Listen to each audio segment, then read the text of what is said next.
Hello, viewers of Africa Finance Watch. Today, we dive into one of the most pressing issues facing our continent: the staggering $89.4 billion debt service burden set to hit Africa in 2024. But this isn't just about numbers. It's about sovereignty, missed opportunities, and the inspiring actions of leaders like Ibrahim Traoré, who are charting a new course for nations like Burkina Faso. We'll explore how Africa got here, what countries like Mali are doing to escape the debt trap, and how Burkina Faso's remarkable achievements, such as its new tomato factory, showcase the power of bold leadership and self-reliance. Africa's $89.4 billion debt burden. What's the real cost? The numbers are staggering. In 2024, African nations will spend $89.4 billion servicing external debt. To put this into perspective, that's money that could have gone toward education, providing millions of children with quality schooling; healthcare, improving access to life-saving medical services; climate action, protecting vulnerable communities from environmental disasters. Instead, these funds are siphoned off to pay high-interest loans, much of it owed to private creditors on international markets.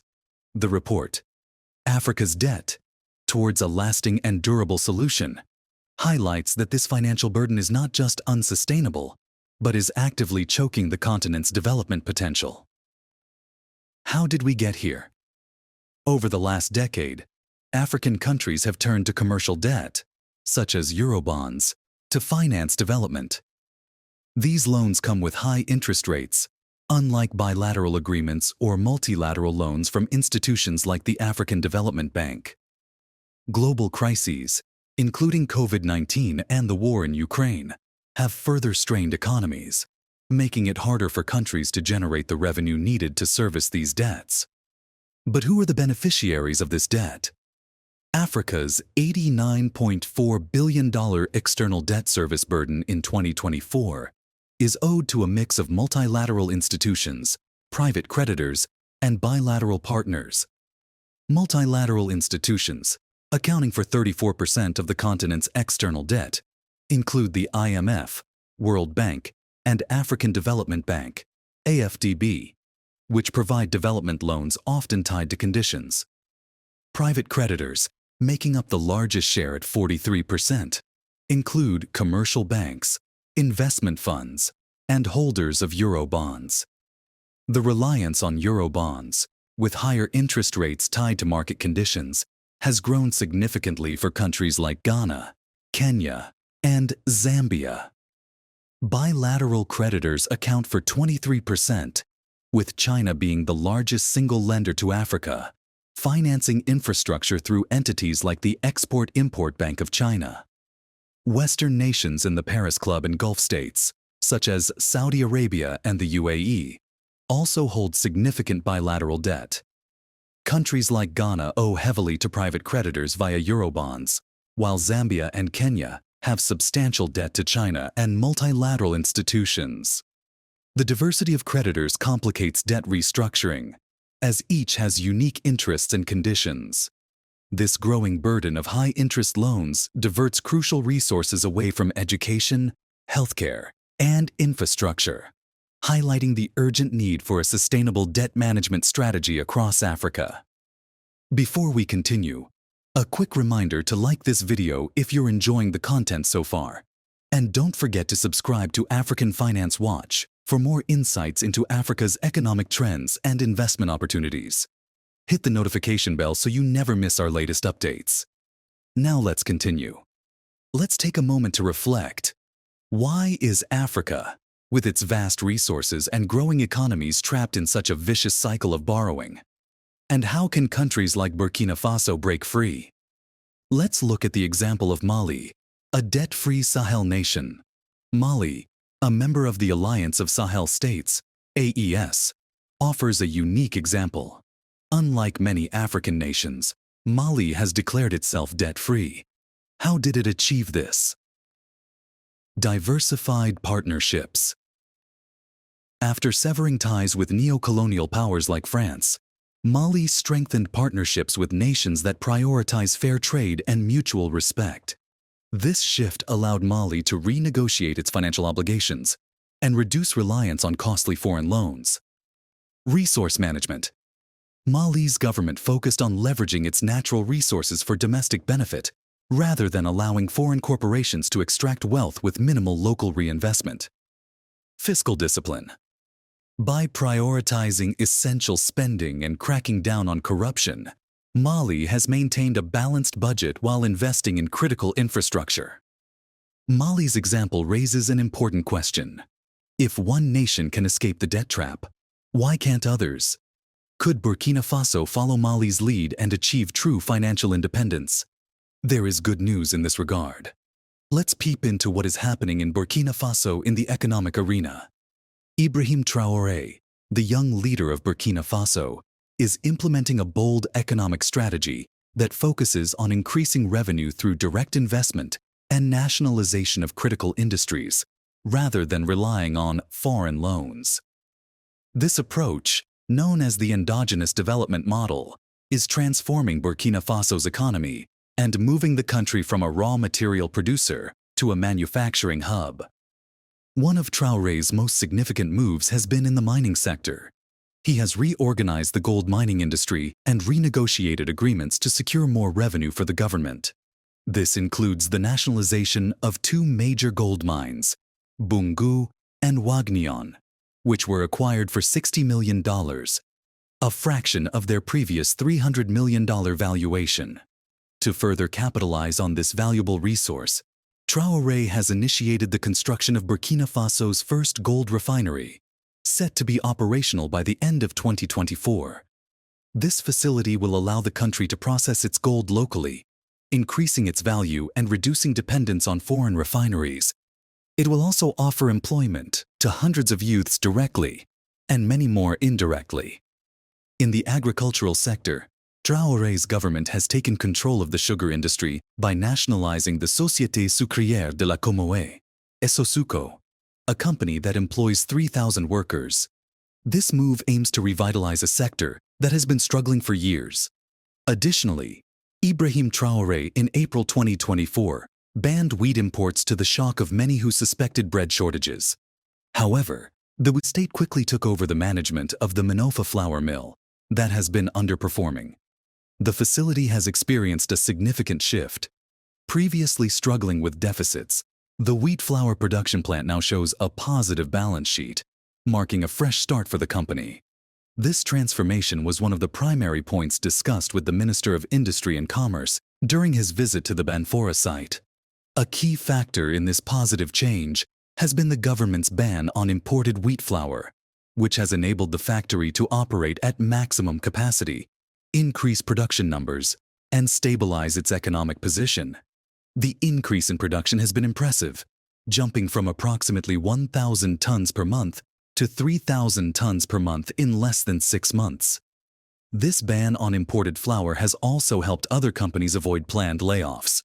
Instead, these entities are now expanding their workforce to meet the high demand, underscoring the need for increased capacity to sustain production and satisfy local consumption requirements. The tomato processing industry is another area of focus. Traoré is overseeing the development of an $8 million tomato processing facility in Bobo Dioulasso. This project is expected to create over 150 direct jobs and more than 10,000 indirect jobs, addressing the issue of waste in tomato production and reducing dependency on imported products. To support these initiatives and boost local financing, Traoré has established the Burkina Faso Treasury Bank. This institution aims to pull local resources for development and reduce dependence on foreign financial institutions. The success of this approach is evident in the oversubscription of the Burkina bond, which raised $220 million, demonstrating the citizens' trust in Traoré's economic policies. Furthermore, Traoré has launched Burkina Faso's first state bank, known as Burkindlim. This bank is designed to be closer to the people and contribute to the country's socio-economic development through more appropriate financing of structuring projects and programs. Traoré's endogenous development model extends to other sectors as well. He has rebuilt Burkina beverages and set up a cotton processing plant, further diversifying the country's manufacturing capabilities.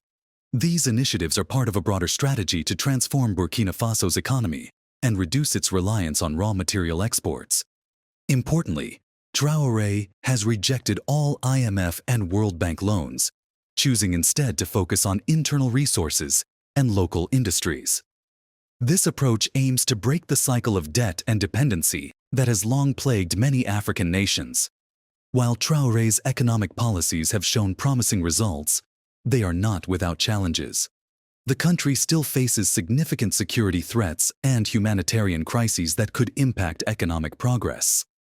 However, the focus on self-reliance and local industry development represents a bold experiment in African economic management that is capturing attention across the continent and beyond. Let's turn our focus to Burkina Faso and one of its most inspiring recent projects, the tomato processing factory, a shining example of how to build self-reliance in the face of economic challenges. Months ago, construction began on a state-of-the-art tomato factory in Burkina Faso. This wasn't just another development project. It was a cornerstone of President Ibrahim Traoré's vision for economic independence and sustainable farming. The factory aimed to reduce reliance on imported tomato products, create jobs for local farmers and workers, strengthen the food supply chain by using locally grown tomatoes. The announcement of the factory sent ripples of excitement across the country. Farmers were eager to see their produce processed locally, while citizens saw it as a step toward reducing Burkina Faso's dependency on imported goods. The importance of this project was underscored by a visit from President Traoré's chief of staff just months after construction began. This visit wasn't just a formality. It demonstrated the administration's commitment to ensuring the project stayed on track. During the visit, government officials reviewed the factory's progress, examined the machinery being installed, and met with local contractors to address any challenges. Such close oversight isn't common in many African nations, where government projects often face delays or are abandoned due to corruption or mismanagement. This visit highlighted the Traoré administration's focus on accountability and delivery. Fast forward to today, the factory is complete. Built in record time, it stands as a testament to what can be achieved with strong leadership, commitment, and a clear vision. In a continent where many projects languish for years, this factory's rapid delivery has become a source of national pride. The tomato factory is more than just a building. It's a catalyst for economic growth and community development. Let's explore its impact. Job creation.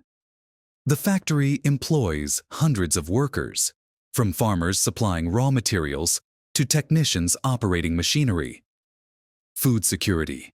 By processing local tomatoes, Burkina Faso reduces its dependence on imported products, ensuring a more stable and affordable food supply. Economic growth. The factory stimulates the local economy by providing a steady market for farmers and reducing the trade deficit. The success of this project sets a benchmark for future initiatives, proving that bold ideas can become reality. The tomato factory isn't an isolated success. It's part of a larger strategy known as endogenous development, which emphasizes using local resources and knowledge to drive economic growth. Food production. Alongside the tomato factory, the government has invested in livestock farming and dairy production, ensuring a more robust food supply chain. In a decree last week, Ibrahim Traoré nationalized the animal feed producing company that has been underperforming to ensure adequate supply to the livestock industry. Plans are underway to establish manufacturing hubs that process local raw materials, from textiles to agricultural products. Roads, schools, and hospitals are being built to support long-term economic resilience. Traoré's vision is clear. Burkina Faso's future lies in self-reliance, not dependence on foreign aid or loans. While Burkina Faso makes strides toward independence, the larger African debt crisis looms in the background. The numbers are stark. $656 billion in total external debt by 2022.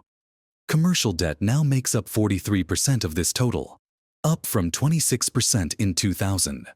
Why is debt restructuring so difficult? The diversity of creditors, private, bilateral, and multilateral, has made restructuring efforts increasingly complex. Many African nations face the challenge of coordinating with multiple lenders, each with its own demands and priorities. What needs to change? There is a need for a reform of international financial architecture.